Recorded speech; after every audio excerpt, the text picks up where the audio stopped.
সম্মানিত সুপ্রিয় উপস্থিতি, এজন্য আমি আপনাদের কাছে এটা বলবো, যদি আপনার মুমিন হয়ে থাকি, যদি আপনার মুসলমান হয়ে থাকি, তাহলে আপনার আমার চরিত্র ঠিক হয়ে যায়, আপনার আমার আখলাক ঠিক হয়ে যায়।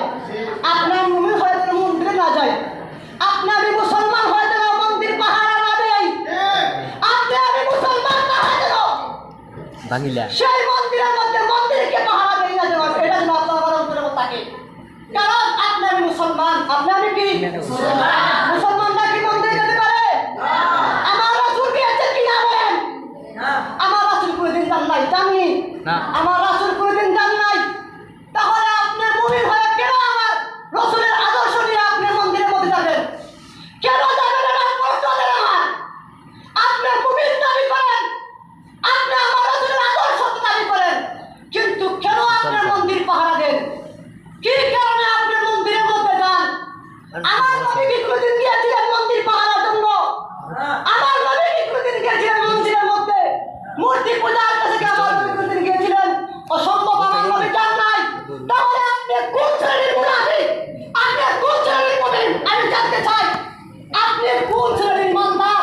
এই ইমানদার আপনি পূজা থেকে পেয়েছেন, এটা আমি জানতে চাই, ঠিক কিনা বলেন? এটা বাংলাদেশের মুমিনরা জানতে চায়, ঠিক কিনা বলেন? এটা কি আপনি জানতে চাই না? এটা কি আপনি জানতে চাই না? তাহলে আমার সঙ্গে বলেন, বলতে হবে না, ইমানদারি মুমিনদের প্রতিবাদ করতে হবে। এই দেশে যদি তারা বাঁচতে হয়, তাহলে এই আল্লাহর কুরআনকে, আল্লাহ রাসূলের আদর্শ অনুসারে তারা দেশে থাকতে হবে, ঠিক কিনা বলেন? এই দেশের চাঁদাবাজি টাকা যাবে না, ঠিক কিনা বলেন? এই দেশে মুমিনদেরকে হয়রানি করে দেশে টাকা যাবে না, ঠিক কিনা বলেন?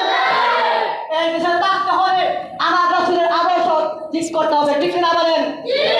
এখন বলতে পারেন আমি যুক্ত হয়ে কেন এই কথা বলি? এই কথা আমার অধিকার আছে, কারণ আমি একজন মুসলমান, আমি একজন ইমানদার, এটা আমার অধিকার আছে। এই কথা বলে আমার অধিকার আছে, কারণ আমি একজন মুমিন, ঠিক কিনা বলেন? এটা মুমিনের কি অধিকার নাই? এটা মুমিনের কি অধিকার নাই? আমরা প্রতিবাদ করা দরকার আছে কিনা? আমরা এটাও বলতে চাই যে এই দেশের মুনাফিকরা থাকতে পারবে না, ঠিক কিনা বলেন? এই দেশের মুমিনরা থাকতে পারবে। এটা হলো আউলিয়া কেরামের দেশ। এই দলিল হলো আউলিয়া কেরামের আওয়াজ জমিন, ঠিক কিনা বলেন? এই দেশে থাকতে হলে আমার রাসূলের আদর্শ অনুযায়ী আদর্শ ঠিক করতে হবে, আল্লাহ আউলিয়া কেরামের আদর্শ অনুযায়ী আদর্শ ঠিক করতে হবে, ঠিক কিনা বলেন? সম্মানিত সুধীর উপস্থিতি, আমি আমার সংক্ষিপ্ত বক্তব্য দীর্ঘায়িত করছি না, আমি আমার সংক্ষিপ্ত বক্তব্য এখানে শেষ করেছি। ওয়া আখিরা আলহামদুলিল্লাহি রাব্বিল আলামিন। আসসালামু আলাইকুম ওয়া রাহমাতুল্লাহি ওয়া বারাকাতুহু।